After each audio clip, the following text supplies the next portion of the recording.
आज हमने संविधान की प्रस्तावना पढ़ के इनको बताया है कि ये देश इस संविधान से चलेगा। ये लोग देश के संविधान को बदलना चाहते हैं। इन्होंने लोकसभा चुनाव से पहले अभियान भी चलाया था कि हम लोग इस देश के संविधान को बदलें, लेकिन देश की जनता ने इनको इसमें कामयाब नहीं होने दिया और 400 पार की बात करने वाले 200 पार पे आके अटक गए।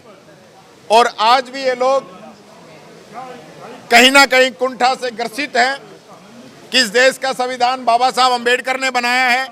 ये वो लोग हैं जिन्होंने जब बाबा साहब का अम्बेडकर बना तब इस संविधान की प्रतियां जलाने का काम किया था और वो प्रति उस दिन से लेकर आज तक जल रही है, एक एक करके जल रही है। एक एक इस संविधान की जो आत्मा है उसको ये लोग खत्म करने का काम कर रहे हैं। आज पंचायती राज के 2/3 पद खाली पड़े हैं। 5 साल में चुनाव होने चाहिए, संविधान कहता है, नहीं करा रहे हैं।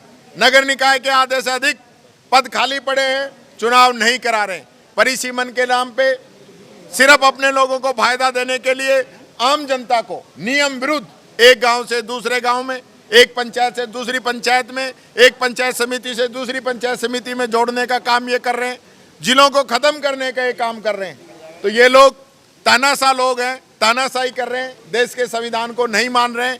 इसके विरोध में आज हमने प्रदर्शन किया है।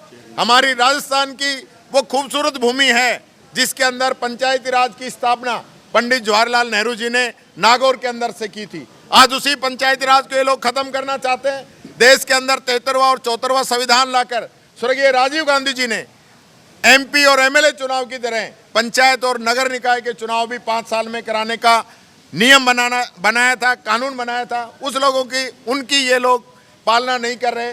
ये हमारा विरोध है। हम लगातार जो है अपनी मांग इसके लिए उठा रहे हैं। हस्ताक्षर अभियान हमने चलाए, जगह जगह पे हमने संविधान सभाएं की, लेकिन उसके बावजूद भी ये लोग नहीं मान रहे। इसलिए आज हम विधानसभा में भी ये प्रदर्शन कर रहे हैं।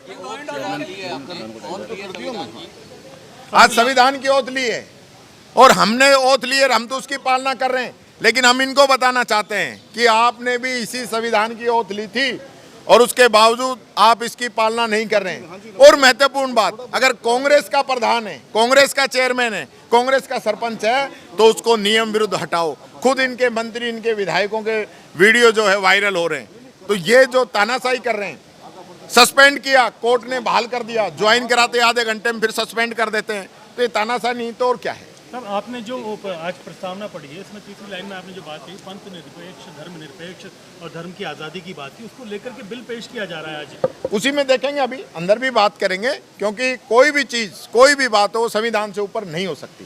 लॉ एंड ऑर्डर को लेकर के आप बहस कराना चाहते थे, तो आपने कहा है कि सरकार ने सुना है, अपराध सुना है, लेकिन मुझे लगता नहीं कि ये लोग बोल पाएंगे। इनकी हिम्मत नहीं है कि कानून व्यवस्था पे ये लोग जवाब दे दें। अतिवृष्टि पे हमारे इतने चिल्लाने के बाद में अगर मुख्यमंत्री 2 शब्द बोल दें तो बोल दें, बाकी मुझे लगता नहीं, क्योंकि पर्ची दिल्ली से जब तक नहीं आएगी ये लोग नहीं बोल पाएंगे। इनकी कुंभकर्णी नींद से हमने जगाया इन लोगों को। उसके बाद इनके मंत्री, प्रभारी सचिव, विधायक फील्ड में गए, मुख्यमंत्री जी ने मीटिंग की है। उससे पहले तो इन्होंने कुछ किया ही नहीं था, 1 रुपया इन्होंने जारी नहीं किया। 193 लोगों की मौत के बाद 1 करोड़ रुपए जारी कर रहे हैं। उसके बाद मौत और हो चुकी है, मकान गिर गए, 29,000 शिकायतें आई हैं 3 तारीख तक। इन्होंने किया क्या है ये पूछना चाहता हूं इन लोगों से। जनता को गुमराह नहीं करें, राहत पैकेज जारी करें। आम पब्लिक को, सड़कों की स्थिति खराब हो चुकी है, पुलियाएं टूट चुकी है, लोगों के घर गिर गए हैं, घरों में पानी भरा हुआ है, किसान की फसल बर्बाद हो चुकी है, उसको राहत देने का काम करें ये लोग।